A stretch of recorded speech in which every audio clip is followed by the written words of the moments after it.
L'imamou s'adressa de nouveau à son oncle paternel et aux autres et leur dit « Vous pouvez rentrer chez vous, si Dieu le veut, je ferai ce que vous avez dit. » Seydina l'imamou fit sa prière de début de l'après-midi, puis celle du milieu de l'après-midi, puis il dit à ses fidèles réunis « Tous, envoyé de Dieu a dû subir un exil.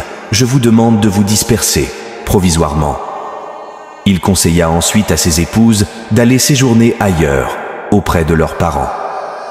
Après avoir accompli la prière du crépuscule, il prêcha devant ses fidèles, leur faisant savoir la grandeur et la récompense que Dieu réserve à ceux qui veulent bien-être les compagnons d'exil de son envoyé.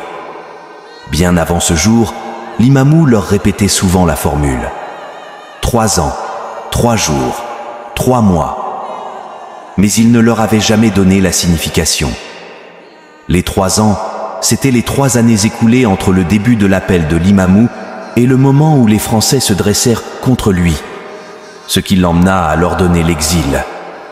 Après la prière du crépuscule et la dispersion de la foule, l'imamou quitta Yoff, le moment de son départ étant ignoré par la grande majorité des gens.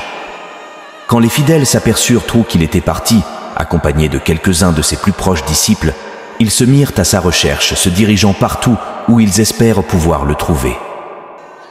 Or, nul ne connaissait l'endroit où il s'était réfugié, sauf un petit nombre de disciples.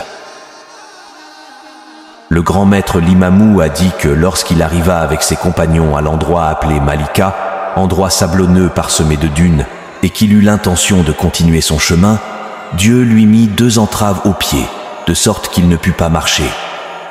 Il dit alors à ses compagnons, Abdoulaye Diallo et Tiernossar, « Dieu a mis des entraves du pas à mes pieds, et je ne peux bouger d'ici. » Le maître resta alors 3 jours avec ses compagnons, à cet endroit.